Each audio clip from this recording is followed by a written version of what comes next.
In today's video, I'm going to teach you how to add a new user in the Doordash merchant portal. If you manage a restaurant or a group of stores on Doordash, keeping your team's access up to date is essential. I'll walk you through the exact flow so you can add teammates quickly and assign the right permissions with confidence. Start by signing in to the Doordash merchant portal using an account that has permission to manage users. From the main dashboard, look for the settings menu. Inside settings, open manage users. This is your control center for who can see what and who can make changes on behalf of your business. Next, select the plus add user button. You'll be prompted to enter the person's name, their work email address, and the role you want them to have. Roles determine what they can do once they're in.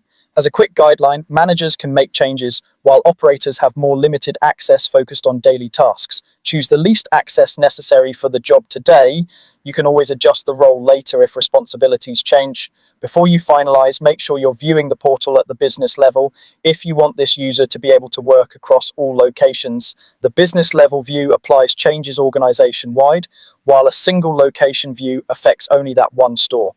This check is important for multi-location operators who need consistency and visibility across every site. Once you add the user, the system sends an invitation to the email you provided. The invitation contains everything they need to access the portal. Since that email address is the key to their access, double check for typos when you enter it. If you're coordinating onboarding, it's helpful to give the person a heads up to watch for the invite so they can get started right away.